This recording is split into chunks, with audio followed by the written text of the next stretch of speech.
Hey, I'm Scotty T from Your Comedy Minute. I've got the Gwynn factor with me today. Gwynn, how are you? I'm great. How you doing, Scott? I feel like a woodpecker in a lumber yard. That's how I feel. Oh, that's not a good place to be. Well, no, I'm giddy. I'm giddy because you're here. I'm like a woodpecker in a lumber yard. Well, I hope I can keep you excited. Oh my God, I'm harder than Chinese math. Whoa, whoa, whoa, stop it. Now, Gwynn, you live in Maryland, right? I do. Fort Washington area right outside of DC in the, Okay, as we call, the DMV area. right. DC, Maryland, Yeah, Virginia. I told you last night we spoke on the phone a little bit. I used to live down there. But Right, right. you're not originally from Maryland. Nope. I'm originally from a little small town in Illinois, right outside of St. Louis, Missouri.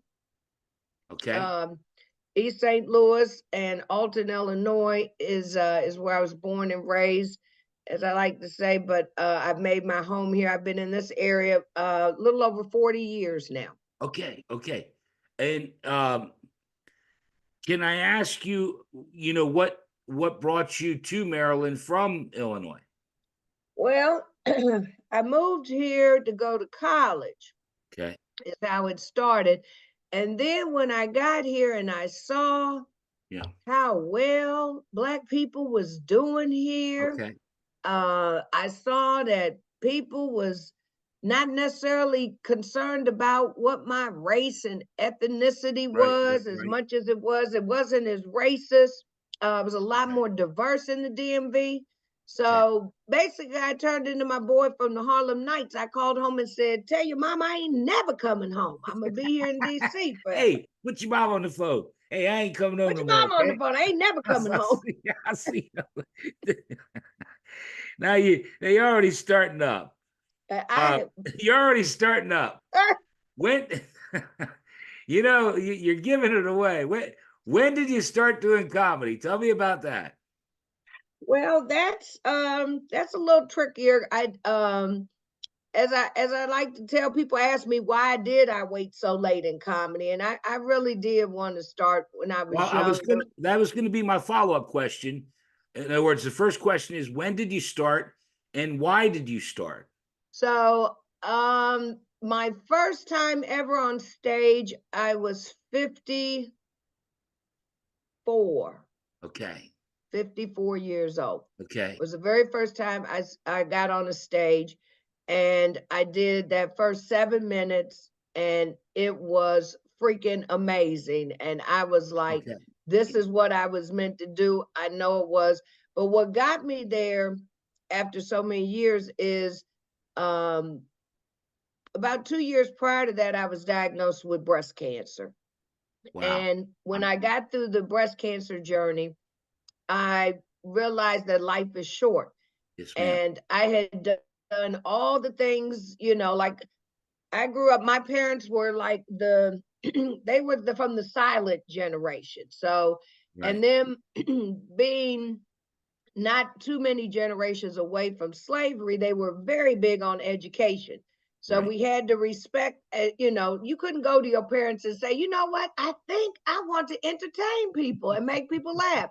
I mean, my parents would have looked at me like I was Get crazy your and ass been like, back to girl, no, you school. going to college. We did Get your not get ass back to sprayed school. by Get that your fire hose to get rights to go to college for your ass to go off and entertain people. You gonna get a damn education. So right, I right. I did what I was supposed to do. I went to school, you know, have got the education pretty much. Um, and then life just started lifing, as these Yeah, yeah, kids say. yeah. I had a kid, and then life kind of just took over. And like I said, I was finally at a point where I was like, okay, this did not take you out of here. So God left you here for a Yeah. reason. Yeah. And you have to find out what it is. And then when I realized, I was like, I think I want to do comedy. Yeah. But then shortly after, I did like these two shows, Okay. and then the pandemic hit. Yeah. And I said, well, I guess that's the end of that. That was about the quickest, shortest Career comedy ever. career in the history of comedy. And because I knew I was not going to be able to conform to doing like the social media stuff with the sketches because I'm old Yeah. school. Yeah, me too. I'm really not, and I am straight up just stand up comedy, get on stage. I am in Yeah. front of the people. When I get your energy, Yeah. if you give the energy, it allows me to give the audience even more of me. So I would never really be good at, I've done the skits and things and it's okay, but I am a face to face kind of person. Yeah. And basically I went through the pandemic, didn't do much of anything, but I did write. I did not Yeah. stop writing. And so when people started doing Zoom stuff, they were like, you should try to do like some Zoom shows. But I didn't want to necessarily do Zoom. I took a page out of Dave Chappelle's book. Remember, he did the show in the cornfield. Right. So I said, I'm gonna do something similar. I don't have a cornfield, but I got a backyard with a swimming pool. And people were all about being outside. So we did an outdoor Mother's Day show that I filmed live, and it's Okay. called It's a Mother Being a Mother. And it's a 1 hour special that I wrote, created, produced, and everything myself. And then Right. you can catch it on Sharezo, ShareEzo, sharezo.com. Mhm. It's available there for rental Okay. purchasing Okay. to watch. And that was pretty much the beginning for me. And then I got a phone call. Someone reached out and was like, are you vaccinated? And I was like, no, but I can be by show date. And that was all she wrote. I got them vaccines and I was hitting the road. I started traveling because God told me, He said, Gwen, I need you to travel across the country. We need laughter. It's not just about locally. And one of my first shows I performed with George Wilborn, who's a big comedian out of Chicago. Okay. And George gave me some great advice. He gave me 2 pieces of great advice that I still use. He said, travel, Gwen. You will never be the funniest comedian that you can be until you get out of your comfort zone of your hometown. You Okay. have to know how to make people laugh across the country. So I had the ability to do that with, us everybody working from home. And I just started traveling. I called people, I stalked people on social media and just got booked everywhere I could get booked for free. Right. But those same people that booked me, they now call me and book me and they pay me. So it has paid off tenfold. It absolutely has. And that's kind of how the whole thing started. Well, Gwynn, I've been just mesmerized by your story. And you also won, I wrote it down here, the what is it? The That ain't it. yeah, Comedy. and that was on what was the something TV channel that yeah. Yes, it's on a streaming app called Season one winner, Alley that Oop. ain't it. Right, that's it. Yeah. Alley Oop Television. It's a streaming app. Um, Okay. it was advertised here in DC. They did the first season here in the local area, Okay. and I applied for it basically just trying to get myself out there into things. Right. Had no idea that I would that early in my comedy career. I mean, at this Yeah. point, 2022, I'd barely been on stage for 2 years. Right. Had barely been on stage, but it was amazing opportunity. It was $5,000 in cash and prizes. I got a special on the network as well Yeah. that we're still in the process of putting together that should be coming out this year.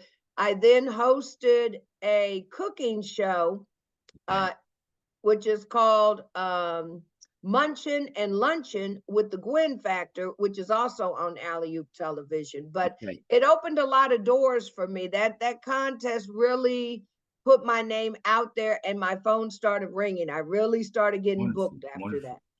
Well, one of the taglines you have is some of the extent of I'm just living my life. The jokes write themselves. Correct. Okay.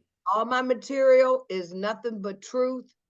It's just stories of my life that I have turned in and worded it to be funny. into jokes and punchlines, but it's all just stories of my life. Well, I guess the reason I brought that up is because, and again, we're just meeting for the first time. Hmm. We chatted a little bit last night on the phone, but Right, I don't know if you saw, I've done 105 live YouTube live shows right. I did over the see that. course of 4.5 Impressive. years. And I used to say that very thing, that when you would see somebody shot someone because they didn't get jalapenos on their hot dog at Sonic drive-through. Right. I mean, or someone pissed on an airplane or grabbed a hold of, that stuff writes itself. Oh, it sure does. People I just people are walk through so life. people that's right. People are so crazy today. All you got to do is grab, watch your evening news and you got 3 stories. Oh yeah, I do. I did up until recently host a couple of open mic nights, and I initially started it off as a way for me to work my new material because Right. nobody told me. See, this is the other part I forgot to tell you. Nobody told me I was supposed to go do open mics. I did. I missed that whole part. I went straight to doing a show. Right. um and it just came about. My whole journey in comedy has just been sort of like a backward hodgepodge because I have not followed none of the rules or the instructions how it was supposed to be done. I went to a comedy show one night. A friend had invited me that was the DJ for the show, and I remembered saying, these comedians are good. I feel like I'm just as funny. I was like, I Right. feel like I can get up there after a couple of them little Barack Obama cocktails I had up in there. I was convinced that I was meant to be up on the stage, that I could absolutely do this. Hey, And I hey, said, please take me to the man who books the shows. can I But just stop you for a second? Because I don't know what a Barack Obama cocktail is.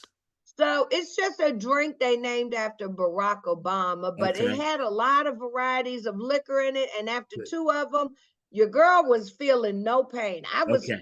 I had that liquid courage. I was like, I Yeah. can No, do this. hey, that's how I got through 105 live shows. There you go. Hey, I'm not mad at you. It does No, look, no. it does what it needs to do until you don't need it. I told this story recently, Gwynn, that I would get, because like you say, that liquid courage, I do a couple shots right before you're coming to the YouTube live number 103. And I'd be by the time, because here's a pro tip, by the way. Uh-huh. You blow on it like it's coffee, but it's really a Barack Obama cocktail. Ah, there you go. Okay. So, Oh, hold on. I think I may have learned that trick on my own okay. because when my very first show, I remember the show wasn't until 10 o'clock that night. Now, mind you, I'm a night owl, but 10 o'clock to be going out somewhere was a little out of my realm I at this know. stage I in know. my 50s. So I Well, made a cup of coffee to drink on the way to the show. right. And before I left out the house, I poured a little dab of Bailey's up in there Yeah. to Yeah. kind of give it a little oomph to kind of help me out. And so that became my little go-to Yeah. that a few of my close friends know it's my signature thing. You'll always see me at the show With a with a cup of cup of coffee. coffee. Yeah. Yes. Well, what I was getting at is that I was telling this story the other day where, a young lady, she actually premieres tonight. Because even though we're recording this now, it probably won't air for about 2 weeks. Right. Hers airs tonight. And I told her, because she was talking about how her, liquid courage, first time up on stage. And she said that she told the same joke back to back. And she said, I probably shouldn't even told it the first time. And I said, well, that's okay. On one of my live shows, at least one of them, I remember saying, okay, I'm going to leave you with one last joke. And then I'd get babbling and I never did it. And people would say, Scotty, you never did the last joke. Never did the last joke. Yeah. I've been there too. I got a little too crinkled. I I, had a little too much Obama. well, one thing I did learn though, is there's a very thin line between Yeah. Yeah. maybe a shot and just to kind Yeah, of yeah, cut the nerves off the edges. Because after I really got into it, and I've had now yeah, some formal training, I've taken some workshops and different yeah, things under, some big comedian names and whatnot. And all of them talked about, one of the big things they talked about was, one, do not get dependent upon yeah. feeling like you have to have some drinks to get on Right. No, stage. no, that's important. And you're right. Because when you are not coherent or you start screwing up, people get it, and people start picking up on it. A friend of mine ran sound for Rodney Dangerfield. Hmm. And when he was drunk, when he started screwing him up, then people started heckling him. And the more they heckled him, the more he got pissed The off. more belligerent, Yeah, correct. And that's yeah, what they started talking about, was more so the anger. And then you kind of get off track. right. I know for me, uh, I am a very, very happy drunk. Trust me, I am Yeah, simply giddy. But one of the worst side effects for liquor for me is it slurs my words. So you yeah, can yeah, absolutely tell when I've been drinking. yeah. So it's one thing that I've actually make a point of. I usually go in, my routine, like I said, is I go in, I have a coffee, Right. and then I'd usually have a shot of Casamigo and a Stella Artois beer, and that's it for me. That's Stella what I Artois. have for the whole night while I Have a sit there. Stella. Have a Stella there. I have a Well, Stella. yeah, no, that's wonderful. That's wonderful. Um, I wanted to just touch on, we don't have a lot of time left. I want to make sure that we cover everything because you have some big, really big shows coming up. Um, do you want to talk about those first? Because I haven't written down, but you've got the Black Women Laugh Fest, Black Women of Comedy Laugh Yes, Fest Black in Women in June. Comedy. That is You have June 19th through the right, you have it there. 23rd in New York City. You have the It will poolside be at, summer. You have the poolside summer series coming up, which is a big deal, yes. right? So the poolside um is basically now an extension of what that Mother's Day show is. I had a Okay, ton of okay, people that kept coming and was like, "Oh my God, like we loved that okay, show that you did out in okay, the pool, at the pool area. We okay, loved it. Like, we would love to do that. And when are you going to bring it back?" So okay. last year, I finally decided that I was going to turn it into a monthly show. Yeah, you've got a batch of them coming up. Yes, so they run from May to September. It's Yeah, usually like the second Saturday, first or second Saturday of every month, depending on my travel schedule, because I yeah. have to work around I'll my put that already. flyer up. I'll put that flyer in my community section. We air it on YouTube. Oh, perfect. Thank you. Yeah, and So I didn't mean yes, to cut short the Black Women of Comedy Festival in New York. I just wanted to run through everything, make sure I covered as much of it as I yes. can. So the That's poolside a is big once a show. month. People can contact me directly about that. Um, And then again, that's once a month. And I bring comedians in from all across the country. Good, good. There's some people you've never heard of. It's amazing. People don't realize, unfortunately, that there are so many funny ass people out here that Yeah, have just never been discovered. And sure. I mean, and it amazes me that they'll spend all this money to go and support somebody Right. that's already big in comedy. But we got to support, these Yeah, people that are working, like us, that are working our way up into the world as well. But it's great comedy. I pride myself on putting quality comedy shows together. And then, like I said, in June, um, there was a young lady named Joanna Briley. Like a lot of female comedians probably got frustrated, because you typically see a show, you're lucky if it's one woman on the show. And as a female comedian, we're all fighting and vying for that one little spot on each show most of the time. And Can then I stop sometimes, you there real quick? You oh, tell every comedian, female comedian that wants to come on the show, I want to have them. Okay. absolutely, I Every sure female will. comedian that tell them to contact me. I want them I on the show. absolutely will. I We really want. appreciate. If I said this before and I'll say it again, if I could have nothing but female comedians on the show from here forward, I would do it. Well, we are some funny ass people. Yeah, First of yeah. all, And I you love have to women. be I funny love to go women. through childbirth. Okay. No, I love women. And I don't mean that the wrong way. I just mean I get You said I along just better. love. I get along better because men want to pound on their chest and think they're cool and screw that. Yeah, With women, I just, like you and I, we just met, we're getting along just fine. exactly. But Well, I've just always been just a very down to earth. I yeah, I love again, like I talking to you. I love talking to you. And look, let's make a pact right now. Put your fist up. We're gonna check back in. Okay. I'm gonna check back in with you. said, That's good. I got it. We're good. We're good. We're solid. We don't have a lot of time, but there's a couple things I want to run through. okay. One of them, I saw a video, and you have to know, I did one of these. The Glue Girl.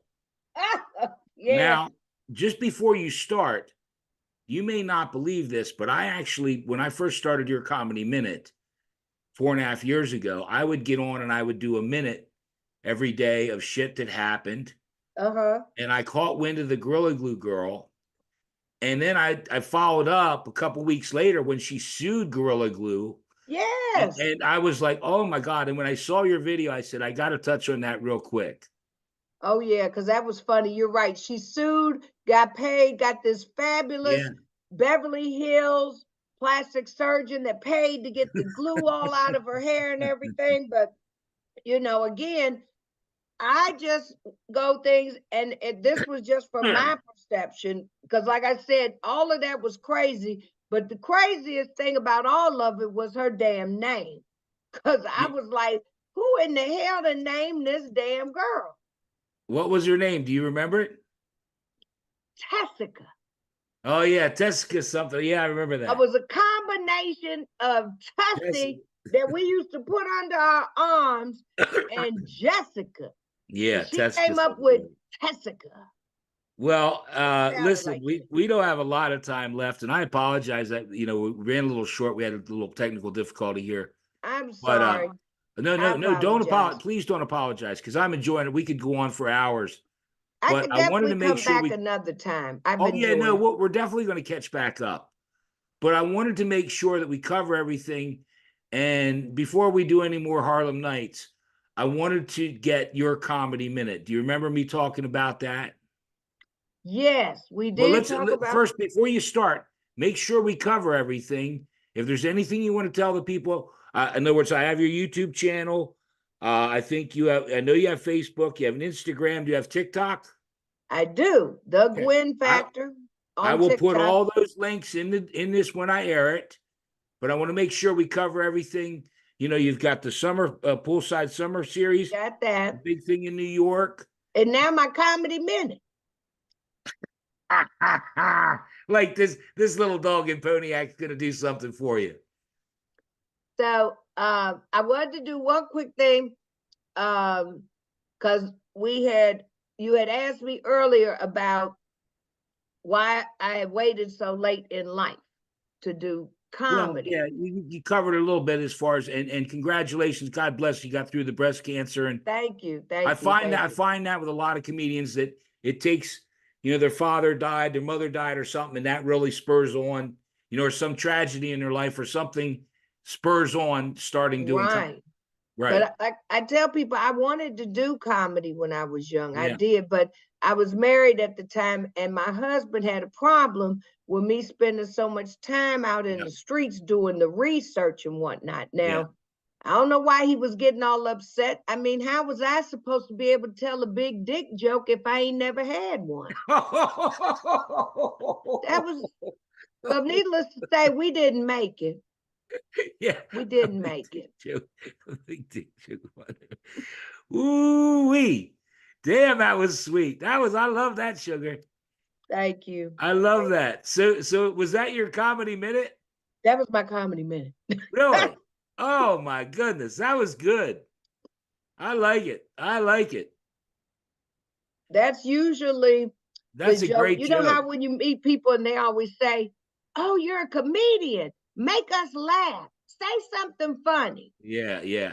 And I usually tell most people, get a ticket, come check me out. Yeah. Trust me, it's never going to be funnier than it is when I'm up on that stage. But every now and again, I will knock them off of their butts because they'll get hit with this unexpected, and I give them that because I'm like, people ask me why I waited so late, and I throw that on them, and then they're like, "Oh my, yeah, you're funny." Yeah, no, and you're right though. That's one of the things. I'll go out around town and I wear this, and it's like, tell me a joke, tell me a joke. It's like, if you saw a butcher, would you say to him, hey, cut some meat, Right, cut some meat exactly. for me, show me you're a butcher. Sometimes I don't feel like telling a joke. Exactly. And people think that comedians that we just stay on funny mode all the time. No, And we don't. Like, we're normal ass people. It's a job. Okay. Hey, It's a speak for job. yourself, Gwynn. Speak for yourself. Oh God, you're hilarious. And we should, because I don't know if this thing will just shut off. But we should address our conversation last night about Yes. Della Reese and Richard Pryor and Red Fox and the movie Harlem Nights. Yes, I was quite surprised to find out that our favorite movies are the same, that we both love and cherish. Now, I have to give you some kudos because you have definitely remembered more of the dialogue verbatim than Rap, I rap, have. bitch. Rap, But rap, bitch. right, Rap, rap, bitch. but my Benny, favorite where the hash? one is, of course, the scene with Della Reese And Eddie Murphy. And Richard Pryor, when they're all in there, and she comes in and the money is short. And she cursed me. She said, first of all, sugar, I am not gonna tell my customers to roll over just to punch your goddamn time clock. Okay? Are you in charge of the girls? Are you in charge of the girls? I'm in charge of the girls. I know this your spot, sugar. But okay, let's get this shit out in the open. Either you or the girls got a problem with arithmetic. Ain't nobody got. Hey, first of all, quick, you can kiss my ass. You saying I'm stealing? Don't nobody come to you when your money's short on the crap tables or the bar. Okay? You saying I'm stealing? Come up short. Hey, Vera whooped your ass. If you didn't have that gun, she'd still be whooping your ass. Get your ass out of here. That's right, because she said, oh, you want to hit people with garbage cans. You want to fight with trash can lids now. You want to hit with people with garbage cans. Nah, I will blow that little black, dead, crusty motherfucker the fuck off your foot. Well, go, quick, go. Here it is. Pap, pap. I'm gonna stuff what's left of my foot in your ass, quick. Pinky toe off. Oh, he shot my pinky toe. Quick, I'm gonna fuck you up. You done shot my pinky toe. And that's where Red Fox leads front and goes, Vera whooped your ass. Vera whooped your ass. If you didn't have that gun, she still would be whooping your ass. She still be whooping your ass. That's great stuff. Oh, yes, it is. And I got to tell you, I would say one of my favorite scenes is Benny. Once you put this hash back in the container, or put this, now I'm gonna mess it up. Benny, where the hash? What's in the third shelf in the middle cabinet? Benny, that's not hash, that's tuna fish. Well, shit, then make up some tuna then. Benny, once you put this orange juice back in the container with just a swallow in it, well, swallow it and shut the fuck up. You shut the fuck up. How you just gonna live? Got my mouth all ready for orange juice and it ain't but a swallow up in here. Kiss my ass, Benny. Fuck you, fat bitch. Fat bitch. That bitch. That parrot. That parrot should have got an Academy Award. Okay? Yeah, that parrot. A lot of people don't realize they have to watch it. Well, we better stop. I want to stop the recording. Thank you so much, Gwynn. I had a great time. Thank you, Scott. I'm going to do everything I can to help you out, promote everything. Let me stop the recording so we can talk a minute or two off the air, okay? Okay, perfect. And God bless you, man. I love you. You're great, and we'll catch back up shortly. Back at you. All right, hang tight for a minute. Okay.